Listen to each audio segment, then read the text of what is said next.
High দোস্ত, আসসালামু আলাইকুম। বন্ধুরা, আজকে একটা গাড়ি ভিডিও নিয়ে আসলাম। 7005 গাড়িটার মূলত এই গিয়ার পড়তেছে, সবই পড়তেছে, গাড়ি হাঁটতেছে না।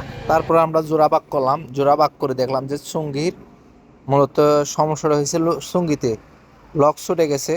তার জন্য আপনার গাড়ি কোনো দিকে এদিক সেদিক হচ্ছে না। তারপর আমরা এই জোড়াবাক করে দেখলাম যে লকটা ছুটে গেছে, তারপর লকটা লাগালাম। এখন ইনশাল্লাহ গাড়ি ওকে আছে। আর হঠাৎ করে গাড়ি হাঁটতেছে না কি কারণে, এই বিষয় নিয়ে পরে গাড়ি ক্লাস প্লেট করলাম, হচ্ছে না রোগ। পরে দেখলাম যে জোড়া করলাম, জোড়া খুলে দেখলাম যে এই মাঝখানে একটা ছোট একটা সঙ্গী আছে, এই যে সঙ্গীর লকটা ছুটে গেছে। তার জন্য সঙ্গীটা এক সাইড চলে গেছে।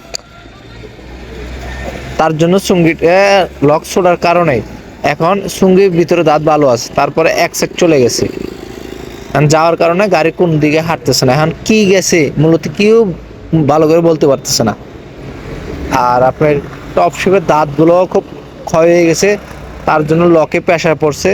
প্রেশার পড়ার কারণেই মূলত আপনার এটা ছেড়ে দিছে। দাঁতগুলো চোক্কা চোক্কা হয়ে গেছে, এই যে ক্ষয় হয়ে গেছে।